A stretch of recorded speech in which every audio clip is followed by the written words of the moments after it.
नमस्कार दोस्तों, आज हम बात करेंगे सांवरिया सेठ के बारे में कि सांवरिया सेठ का नाम सांवरिया सेठ कैसे बढ़ा, इसके बारे में चर्चा करेंगे। हुआ यह था कि 15वीं शताब्दी के अंतर्गत नरसिंह जी मेहता नाम का एक भगवान श्री कृष्ण का बहुत ही बड़ा भक्त हुआ करता था। उनका नाम नरसिंह जी मेहता था और वो गुजरात के जूनागढ़ के तलाजा गांव के निवासी हुआ करते थे। उन्होंने अपना सारा जीवन भगवान श्री कृष्ण की भक्ति में समर्पित कर दिया था। एक बार हुआ यह था कि भगवान श्री कृष्ण नरसिंह जी की परीक्षा लेने के लिए नरसिंह जी के पास आए थे भिखारी वेश में। उन्होंने कहा कि माया के जाल में, माया के दम पर तू अपनी भक्ति करता है, लोगों को वाई वाई दिखाता है और माया के दम पर तू अपनी भक्ति करता है और कहता है कि मैं इतना बड़ा संत हूँ। अगर संत बनना है तेरे को तो सब कुछ त्याग कर संत बन।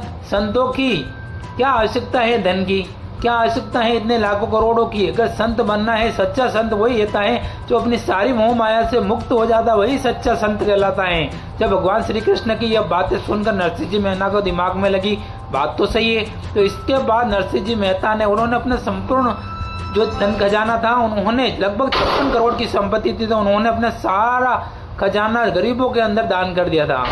नरसिंह जी मेहता ने 56 करोड़ का दान करने के बाद नरसिंह जी मेहता ने भगवा कपड़े पहनकर पूरी तरह से भगवान श्री कृष्ण की भक्ति में लीन हो गए थे। उन्होंने सिर्फ एक ही सांवरिया सेठ ही दिखाई देते थे, इसके अलावा भक्ति करते, भजन करते, कीर्तन करते, बस सांवरिया सेठ की भक्ति में ही हमेशा ही मस्त रहने लगे। जब उनके पास कुछ भी नहीं बचा था, हुआ यह था कि भगवान श्री कृष्ण की भक्ति में लीन तो हो गए, परंतु उनकी एक बेटी थी जिनकी बेटी का कुछ समय पहले ही उन्होंने विवाह करा दिया था। उनका नाम था नानी बाई और कुंवर से उसके प्यार से उनको कुंवर बाई भी कहा जाता था।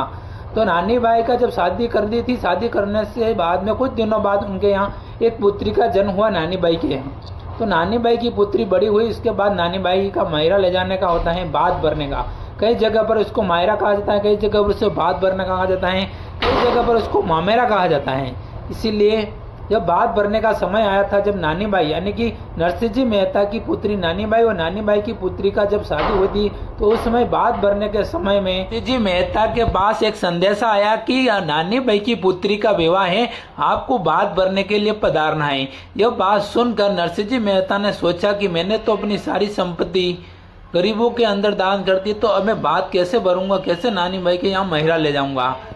यह बात सुनकर उन्होंने भगवान श्री कृष्ण को याद करने लगे, हे सांवरा, अब तू ही है लाज बचाने वाला, तू ही है इज्जत बचाने वाला, अब तेरे ही हाथ में है सब। रात दिन नरसिंह जी मेहता भगवान श्री कृष्ण को याद करने लगे, तो भगवान श्री कृष्ण प्रकट हुए और भगवान श्री कृष्ण ने कहा कि नरसिंह जी आप निश्चिंत रहिए, नानी बाई का महिरा भरने के लिए मैं जरूर आऊंगा। यह बात सुनकर नरसिंह जी साधु संतों के साथ नानी बाई के गांव में पधार गए थे। वहां पर पधारने के बाद सोचने लगे, भगवान श्री कृष्ण को याद करने लगे, अगर कृष्ण भगवान नहीं आए वायदा भरने के लिए, तो यहाँ पर मेरी इज्जत के कचरे हो जाएंगे और मेरी बेटी की इज्जत का भी सवाल है और मेरी इज्जत का भी सवाल है।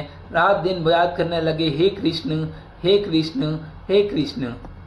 तो कुछ ही देर बाद भगवान श्री कृष्ण अपनी पत्नी रुक्मणी के साथ 56 करोड़ का मायरा लेकर इतनी धन संपत्ति लेकर आए कि उसको देखकर नरसिंह जी मेहता बहुत ही खुश हुए और नरसिंह जी मेहता की लड़की के ससुराल वाले भी देखकर उन्होंने सोचा कि इतना बड़ा माहिरा, इतिहास में इतना बड़ा माहिरा इतना किसी ने नहीं भरा, इतना बड़ा माहिरा नरसिंह जी लेकर आए हैं।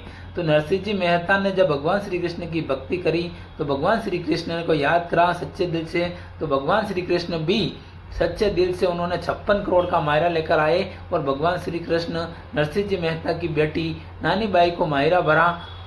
56 करोड़ को नरसिंह जी मेहता ने गरीबों में दान किया था, वही 56 करोड़ की पूरी संपत्ति भगवान श्री कृष्ण ने नानी बाई के यहाँ महिरा भर दिया था। महिरा भरने से नरसिंह जी मेहता बहुत ही खुश हुए। उन्होंने कहा कि मेरी जिंदगी की अंतिम इच्छा पूरी हो गई है, अब मुझे कुछ भी नहीं चाहिए।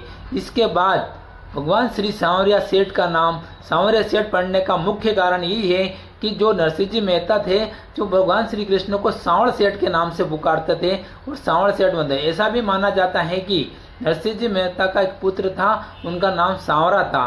जो सांवरा अपनी बहन नानी बाई के यहाँ माहिरा नहीं ले जाए टाइम पे, जिसके कारण भगवान श्री कृष्ण ने माहिरा भरा। इसी कारण से भी माना जाता है कि भगवान सांवरिया सेठ कृष्ण का नाम सांवरिया सेठ पड़ा। भगवान श्री कृष्ण सांवरा के रूप में जाकर नानी बाई का महरा भरा था, इसीलिए भी माना जाता है कि भगवान श्री कृष्ण का नाम सांवरिया सेठ पड़ा।